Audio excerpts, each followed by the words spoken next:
So I am so happy to be here, so happy to dive into God's Word. And so I know that's what you want me to do. So if you look in Ecclesiastes chapter 9, I'm going to read 12 verses this morning in this most wonderful book. It says, 9 verse 1, "But all this I laid to heart, examining it all, how the righteous and the wise and their deeds are in the hand of God. Whether it is love or hate, man does not know. Both are before him. It is the same for all, since the same event happens to the righteous and the wicked, to the good and evil, to the clean and the unclean, to him who sacrifices and to him who does not sacrifice. As the good one is, so is the sinner, and he who swears, as is he who shuns an oath. This is an evil in all that is done under the sun, that the same event happens to all. Also, the hearts of the children of man are full of evil, and madness is in their hearts while they live. And after that they go to the dead. But he who is joined with all the living has hope, for a living dog is better than a dead lion. For the living know that they will die, but the dead know nothing. They have no more reward, and the memory of them is forgotten. Their love and their hate and their envy have all perished, and forever they have no more share in all that is done under the sun. Go, eat your bread with joy and drink your wine with a merry heart, for God has already approved what you do. Let your garments be always white. Let not oil be lacking on your head. Enjoy life with the wife whom you love all the days of your vain life that he has given you under the sun. Because that is your portion in life and in your toil at which you toil under the sun. Whatever your hand finds to do, do it with all your might. For there is no work or thought or knowledge or wisdom in Sheol to which you are going." Verse 11. "Again I saw that under the sun the race is not to the swift, nor the battle to the strong, nor bread to the wise, nor riches to the intelligent, nor favor to those with knowledge. But time and chance happen to them all. For man does not know his time, like fish that are taken up in an evil net, and like birds that are caught in a snare. So the children of man are snared at an evil time when it suddenly falls upon them." May God bless the hearing and the preaching of his word this morning. Several years ago, I read a story about Bessie. Bessie is a Burmese python snake. And one day, Bessie was accidentally let loose in her owner's apartment and was nowhere to be found. A number of plumbers were called in to try to find this 8-foot-long snake in the walls and pipes of the 57,000 square foot apartment complex. After 2 weeks of searching for Bessie, this 8-foot-long Burmese python, they found Bessie hanging out in the ceiling above the apartment where she lived. But for 2 weeks, everyone in the apartment complex had to go to bed each night knowing Bessie was on the loose. For 2 weeks, they anxiously checked underneath their beds, inside their sheets, behind closet doors, to make sure Bessie was not there. For 2 weeks, they lived with the uncomfortable fear. I don't know if you like snakes. I don't like snakes at all. But the uncomfortable fear of stumbling upon this 8-foot Burmese python. After she was found, one resident told reporters, "We'll definitely sleep better now." You know? And amen, right? When you sleep better in so many ways. Well, if we're honest, even this passage, but studying the book of Ecclesiastes can leave us with a similar uncomfortable fear. Ecclesiastes is one of the 5 wisdom books, and Ecclesiastes is a hard book. It's a hard word. It tells us that life is broken. Vanity of vanity, all is vanity. Not saying that all is pointless. It's saying that all is ultimately fruitless, unproductive. It doesn't produce what we like. Life is like that. It is a broken vessel. Diligence isn't always rewarded. Wisdom doesn't always bring blessing to your life. Godliness does not always protect you from trouble. And so we can become unsettled and anxious about the broken world and the broken life we live in. Unsettled about where it'll break in on us. We can become uncomfortable, wondering when the next disappointment will show up in our life, the next tragedy to strike, the next shoe to drop. Even worse, I fear, in a lot of ways, I think what Ecclesiastes is getting at is we can settle into a simmering bitterness over life.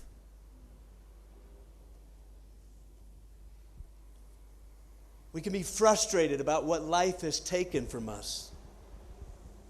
We can have deep unforgiveness for those who have wronged us. We can have a pervasive pessimism. You know, pessimism is just kind of a really low view about what could have happened in the future. Pessimism about anything in the future. We can adopt a victim's mindset. We can be stuck in the past, bitter about what has happened. We can become unable to move forward. In a challenging book I read about the Holocaust, about the Holocaust camp in Auschwitz, Poland, Edith Edger, this psychologist and survivor, said, "My own search for freedom and my years of experience have taught me that suffering is universal," now listen, "but victimhood is optional. No one can make you a victim but you." Now this is a victim of the Holocaust, a victim of a most cruel treatment. So she's not saying that no one can be victimized. People do experience innocent, painful suffering. But she says no suffering causes you or can cause you to adopt a victim's mindset, to be stuck there.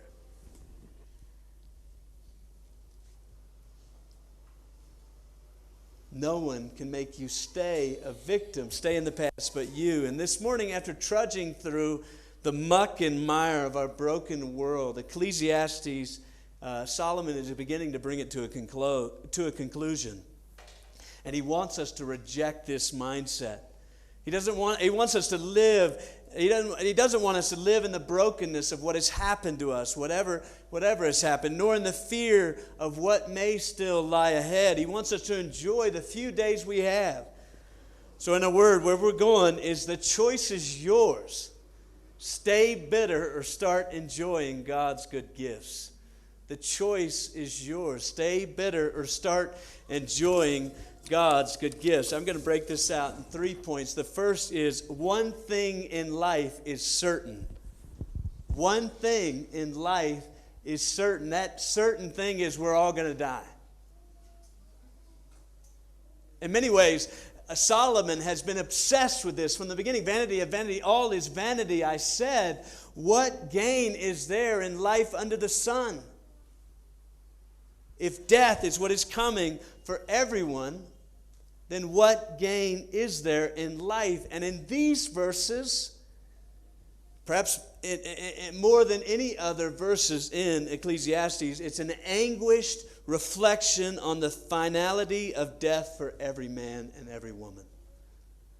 It's looking death in the eye. So he begins, look at me in verse 1, he says, All this I laid to heart, examining it all, how the righteous and the wise and their deeds are in the hand of God. Now, Solomon has been talking a lot about the righteous and the wise. It's a book of wisdom, so he's talking about those things. But he talks about it in a way that's very unlike Proverbs. He says the righteous, being righteous, cannot prevent brokenness from intervening in your life. Being wise cannot understand the brokenness of life. And oftentimes, being wicked seems to allow you to avoid brokenness altogether. But nevertheless, Solomon says, the righteous and the wise are in the hand of God. So unlike the wicked, the righteous and the wise are in the hand of God. He's saying that God is in complete control of the details of their life. And in a similar way that Jesus says this in John 10, that I will give them eternal life, they'll never perish, and no one will snatch them from my hand. Jesus is celebrating, and Solomon is celebrating, the absolute control of God over every event in our lives. And so the righteous and the wise are in the Lord's hands. And yet, being in the Lord's hand is not as comfortable as we may seem to think. He continues, whether it is love or hate, man does not know. Both are before him. Though in the hand of God, Solomon is saying, for the righteous and the wise, both love and hate are before them. Being in the hand of God does not guarantee that only love lies ahead. Now, this seems so counter the way we think, counter the way Proverbs speaks. Like the Lord says in Proverbs 3:33, the Lord's curse is on the house of the wicked, but he blesses the dwelling of the righteous. Before we accuse and convict God of doing evil, we must remember that Solomon is just saying this is what he sees in the world. He's not saying God is doing evil. He's saying that as far as he can tell, being in the hand of God makes no difference in whether you experience love or hate, prosperity or adversity.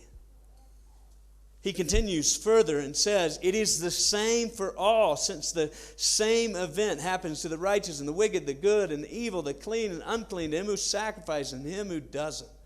The same event Solomon uses throughout Ecclesiastes to say the same event is death. That's what he's referring. Nowhere in the book of Ecclesiastes is Solomon more specific about the fact and the finality of death. And so you see, he uses 6 different contrasts here. He says, the same event's happening to you, no matter whether you're righteous or wicked, whether you're good or evil, clean or unclean, whether you sacrifice or don't, whether you swear an oath or shun an oath. This is an evil. All is done under the sun, that the same event happens to all. Solomon is saying the things that seem to matter to God, most to God, being righteous, sacrificing, being clean, don't seem to matter at all. Because the righteous and the good and the one who sacrifices are also mowed down by death. It doesn't matter how you live your life or how you're treated in the end, you're going to die, is what Solomon is saying. No one around you will be able to tell whether the way you lived made any difference. Now he continues in verse 3 and kind of says, well, as you'd expect, if it doesn't matter, if it doesn't matter in the end the way we live, then some say, well, just do whatever you want, right? Some say if there's no relationship between how one lives and how one dies, some throw off restraint. In verse 3, he said, this is an evil that is done in the sand. The hearts of the children of men are full of evil, and madness is in their heart while they live. And after that, they go to the dead. They fly out, chasing every thrill and every high, throwing off anything and anyone who stands in their way. But they too, Solomon says, go to the dead. But if we're all going to die, life must be better when we're alive. And that's what he says in verse 4. He who is joined with all the living has hope, for a living dog is better than a dead lion. Dead lion. Now that's interesting. A living dog is better than a dead lion. I don't know if you've ever seen the cartoon Peanuts with Charlie Brown and Snoopy, the dog Snoopy. You ever seen that? Maybe not so much. There's a Peanuts cartoon that mentions this very verse. Snoopy, the dog Snoopy, is sitting on top of his house, typing away in his typewriter. Charlie Brown, the owner of the dog, walks up and sees what he's been typing and is handed a piece of paper, and it reads, as in the 9th chapter of Ecclesiastes, a living dog is better than a dead lion. Charlie Brown gives him back the paper and says, what does that mean? And the dog Snoopy says, I don't know, but I agree with it. Right? What it means is it's better to be alive than to be dead. Solomon says, for the living know that they will die, but the dead know nothing. And they have no reward, and the memory of them is forgotten. When you're alive, you know you're going to die, but at least you know something. The dead don't know anything, and they're no longer a part of what's going on under the sun. And when they die, they don't gain anything, no reward, and the memory of them is forgotten. No one talks about them or celebrates them. So yes, it's better to be alive, but not much better. You're not a lion. In this world, you're more like a dog. In America, dogs are often man's best friend. Everybody has a dog that they take to puppy daycare and things like that. But in these biblical days, dogs were unclean scavengers, roaming around, rummaging through trash for something to eat as they lived out their numbered days. It may be better to be alive, but life is still miserable. That's what he's saying.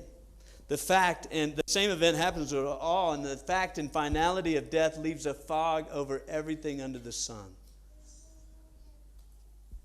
That's the way life is. There's a fog of death that lies over everything. I remember as a kid, I was 13 years old, my best friend and my cousin was killed by a drunk driver. Killed on his bike, and I was just flying through life, not thinking about anything, and suddenly the fact and finality of death made me completely miserable. In a lot of ways, I think had he not died, I never would have been born again, because it awakened me to this agony. And so it felt like in my 7th grade mind and heart that a fog had fallen upon me. And Solomon said that's what life is like. The fact and finality of death is laid out on all of us. Life flies by. But life for every person is a rushing river to one place, death. It may be a long time coming, or it may come tomorrow, but it's coming. That's what Solomon is saying. It's coming, and only one thing in life is certain. Point 2, we're going to break this out. Many things in life are uncertain. Many things in life are uncertain because of the way Solomon, I think, structures this passage. We're going to jump to verses 11 and 12.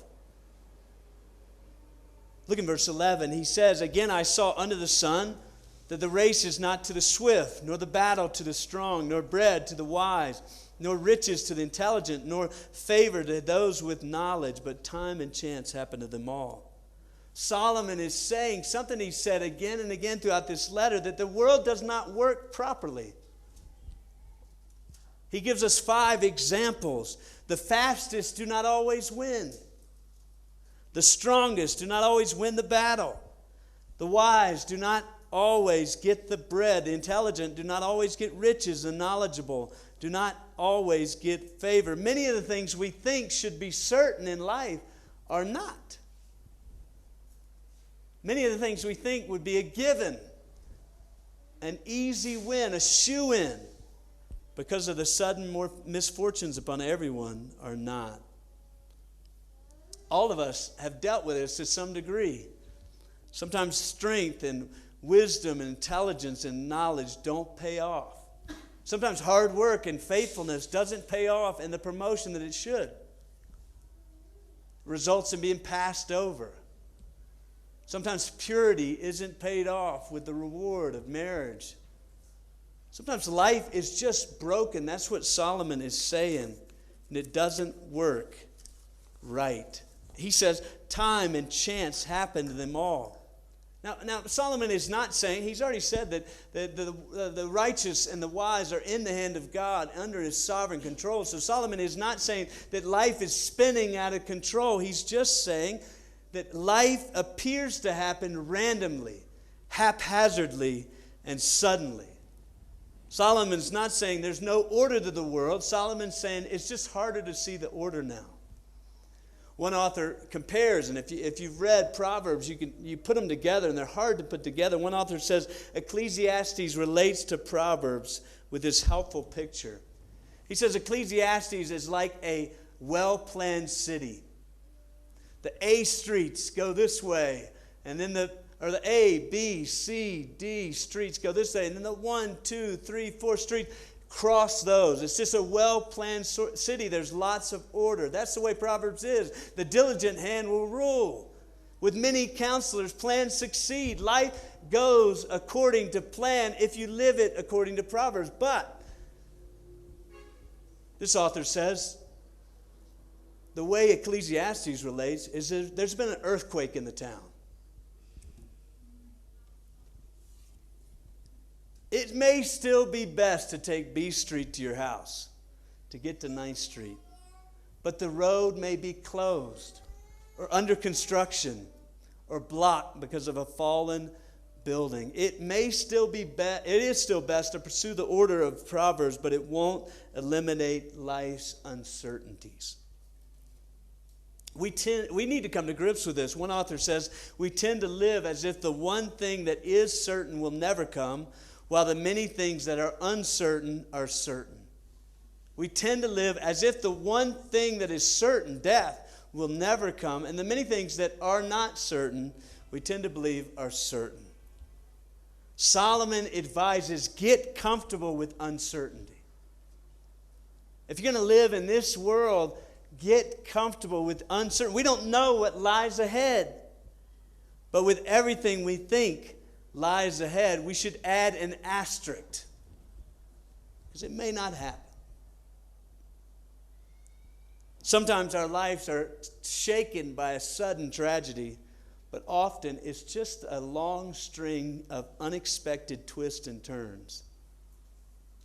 When we're young, we want to be an astronaut or a firefighter or a ballerina or something like that, but once we get older, we just want a job to be proud of. A few close friends, a happy table at the holidays, marriage, a long life with grandchildren, a peaceful retirement. Solomon is saying, watch out how you bank on those things. Solomon concludes with two images of what life is actually like. Look at verse 12. He says, for man does not know his time. There's a time for this, time for that, time for this, time for that in Ecclesiastes 3, but man doesn't know his time. Like fish that are taken up in an evil net, and like birds that are caught in a snare, so the children of man are snared at an evil time when it suddenly falls upon him. We don't know our time. We don't know the unexpected twists and turns our life is going to take. Solomon uses two images to evoke the horror of this experience. We're like fish in a net, swimming along happily, then suddenly entangled in a net. That's the way life is what he's saying. We're like birds in a snare, flying along, a bird flying along, enjoying the freedom of the air, lands down to find something to eat, and then wham, a trap falls upon him. That's what our life is like. That's a hard word, but it's true. You know, you may feel invincible. A lot of you are younger than me. I'm older than Michael, probably older than most everybody here. You know, you may feel invincible. You may feel free. You may feel like you have a whole life ahead of you. You have desires and dreams and plans, but Solomon says none of those are certain. When you pull out the coloring book of your life, watch out what you color in.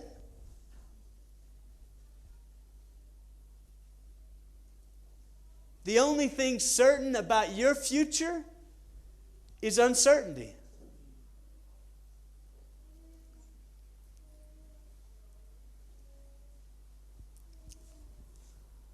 Now, I don't read a lot of comics, but I have another illustration about Calvin and Hobbes. It's a comic book. Calvin is this boy, and Hobbes is his stuffed tiger who comes to life in his imagination. Calvin comes in one day and finds a baby raccoon that's barely alive. Calvin runs to get his mom, and Hobbes says, "I'm sure she can help." Calvin, running away from Hobbes, yells back, "Of course she can. You don't get to be mom if you can't fix everything just right." When mom gets there, however, she realizes that the raccoon is likely to die. Nevertheless, she puts the poor creature in a box and brings him home. They keep him in the garage of the house and bring him food and water. Calvin, being very attentive, this little boy that cares only about himself in a lot of ways, is suddenly generous towards this baby raccoon, trying to help it live, giving him food and water and all that he needs. He says, "Chances are I'll be happy to donate most of my dinner to the raccoon." He says that to his mom. She replies, "Calvin, you don't even know what we're having."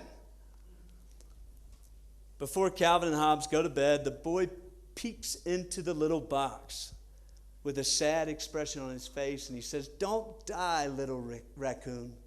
Don't die." In the morning, as Calvin is running to the garage, he's met by his dad. He says, Dad, did you check on the little raccoon this morning?" His dad said, "Yes, Calvin. I'm afraid he's dead." Calvin says, "What? What is going on?" After they bury the little raccoon under the tree, Calvin says, "I didn't even know he existed a few days ago, and now he's gone forever." The strip ends with Calvin talking to Hobbes, his imaginary friend, whispering, "What a stupid world."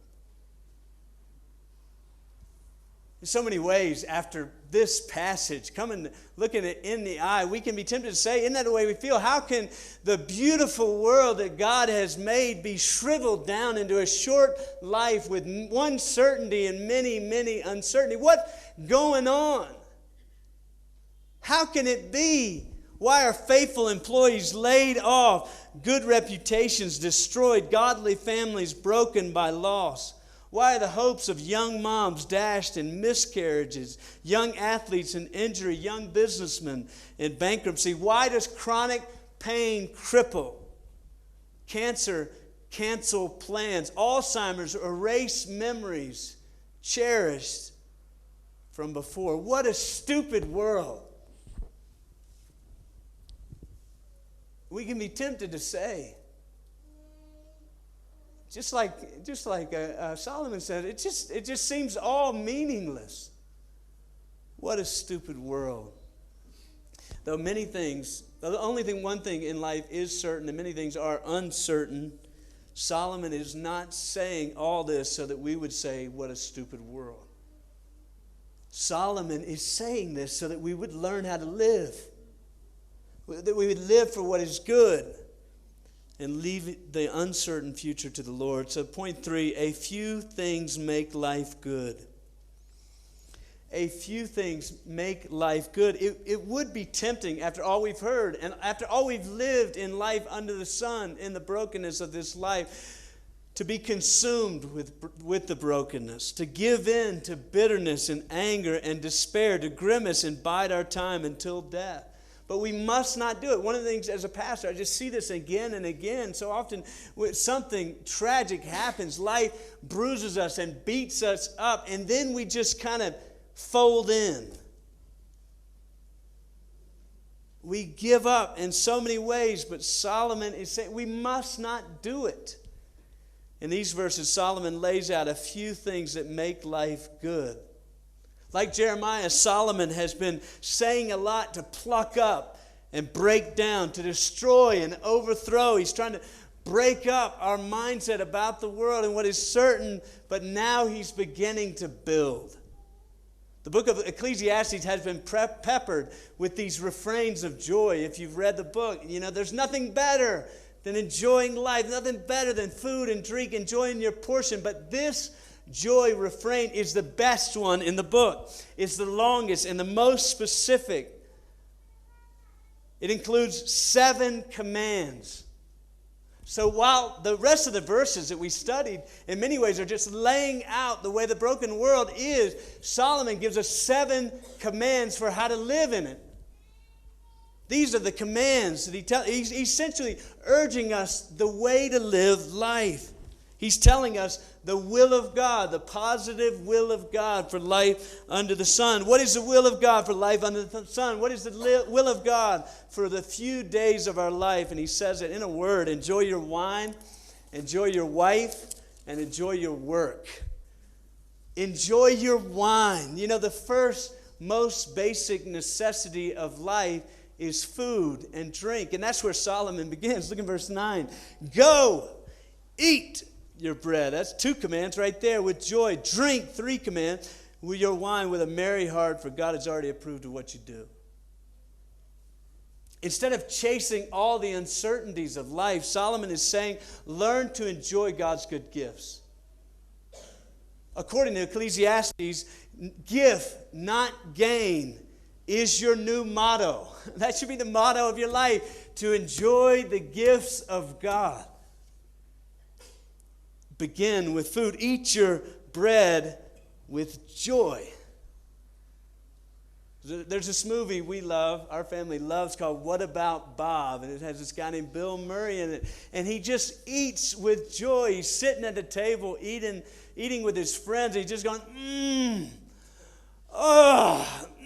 this is so good. Can I have some more of that and more of that and more? Oh, this is so wonderful. I love this food in so many ways. What About Bob fits right into these verses. Don't scarf down every lunch so that you can get back to looking busy. Don't rush dinner so you can start devotions and prayer. God's already approved of what you do. God doesn't need you running around trying to impress Him or anyone else. God knows you need food. God wants you to stop, receive, and rejoice. Then he says, drink your grape juice with a merry heart. Drink your wine.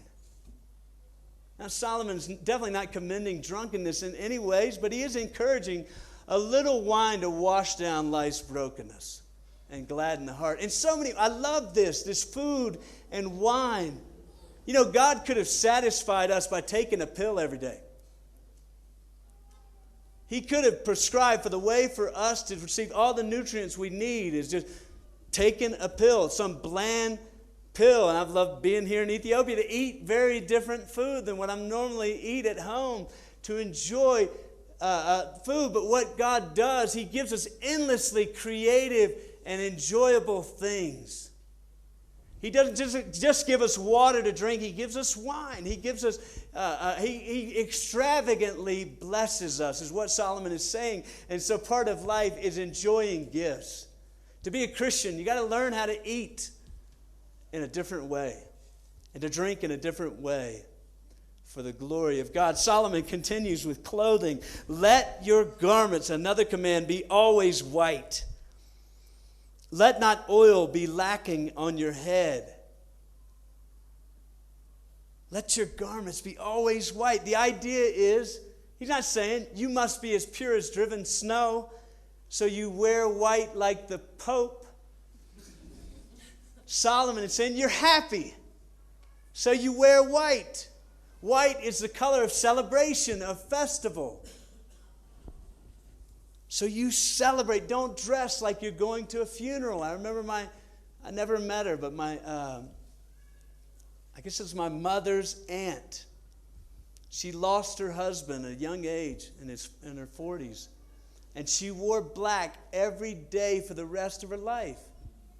If I'd ever had a chance to talk with her, I'd say, that's not right. God has more for you. No one in my life was more stuck in the past than that. And what Solomon's saying, wear white because there's joy. There's things to celebrate. Yes, life is filled with uncertainty, but there's a reason for joy. Dress to show off strength and beauty and joy. I love being here. You guys dress. I think America is just very, very casual. Like if you came to my church on Sunday, everybody's very casual. There's a wonderful way in which you dress in strength and beauty. Dress in joy. Enjoy your wife, he says. Enjoy the wife whom you love all the days of your vain life that he's given you under the sun. That's your portion in your toilet, which you toil under the sun. Now, many of you are not married, but the vast majority of you will be. What are you saying? Don't just live with your wife. Don't just put up with her. Enjoy her. Enjoy her. Life is brief. It'll soon be over. We often live like our spouse will always be there. After I give time to the kids or to work or to the game or whatever, I'll be able to give time to my wife. But one day, she won't be there. One day, he won't be there. And you don't know when that day is going to arrive. There's a man in the States named R.C. Sproul Jr. I'll never forget what he said after his wife died at age 46. He said, I wish I held her hand more.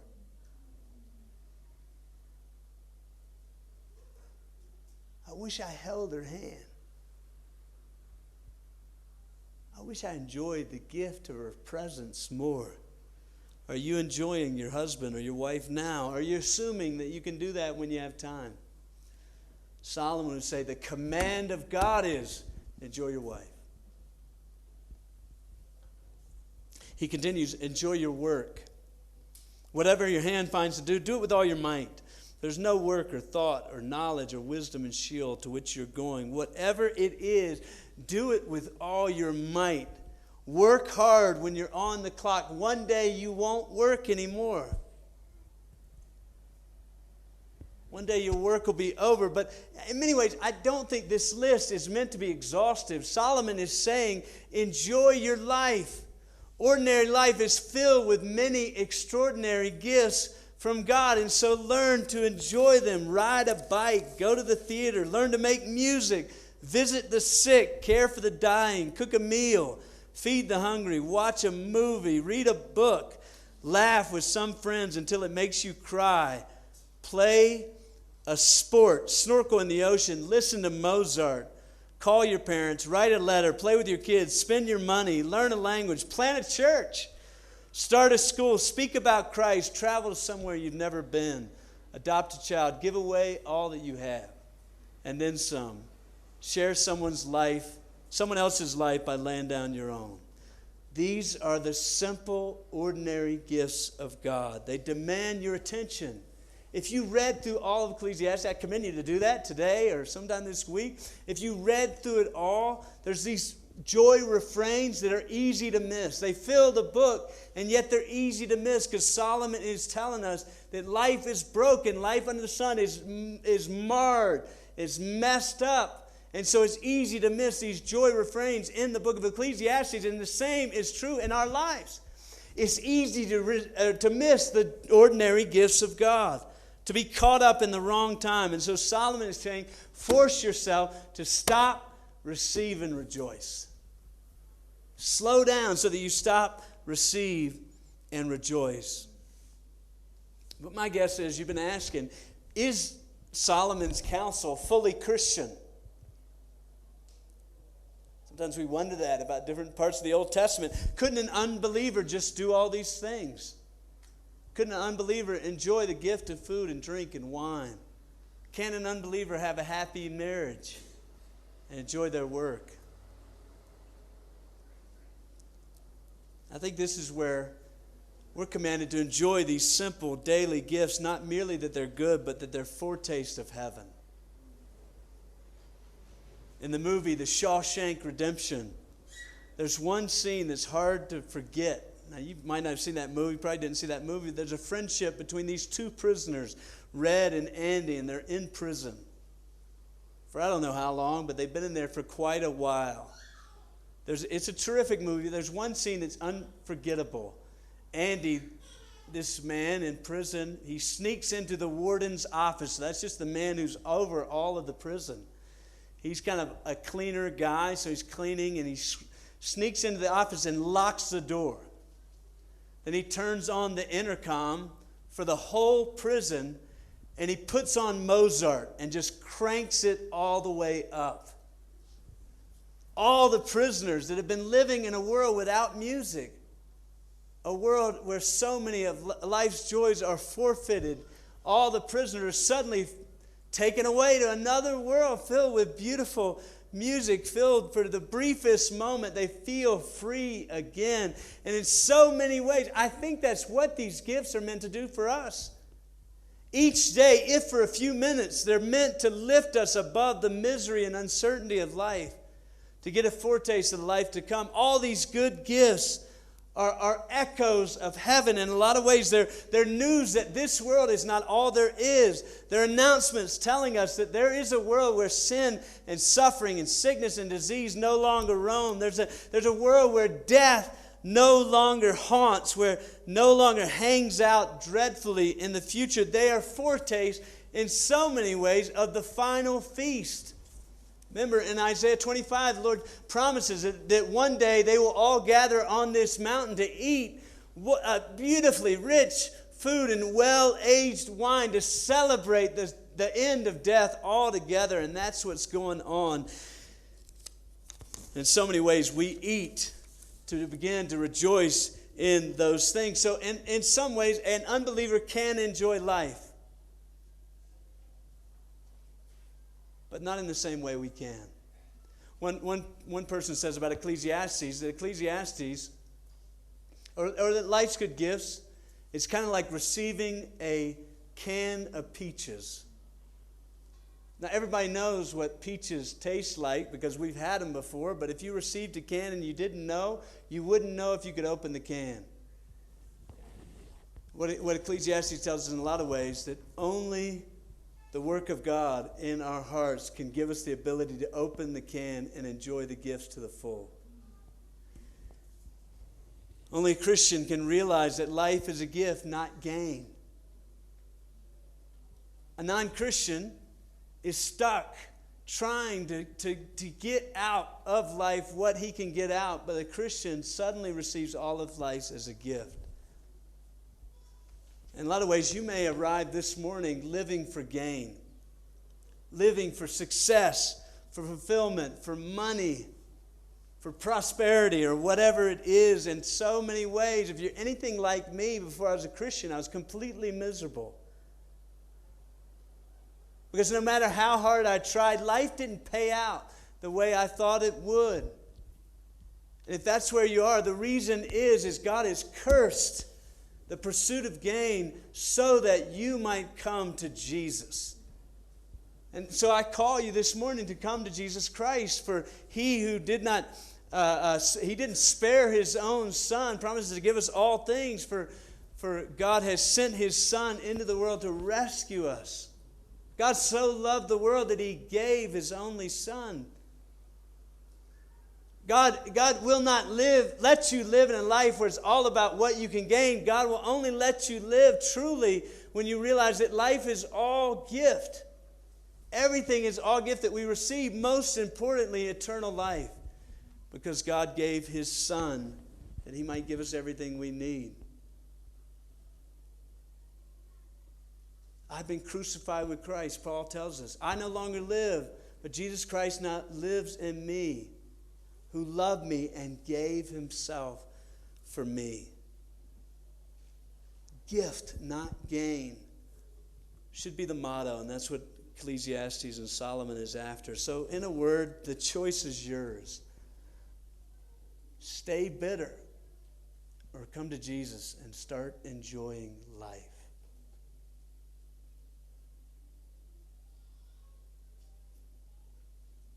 Start enjoying life. Life is broken and brutal. But you don't have to be a victim. You can learn to live again. And start enjoying life's good gifts one by one today. That's the promise of the gospel.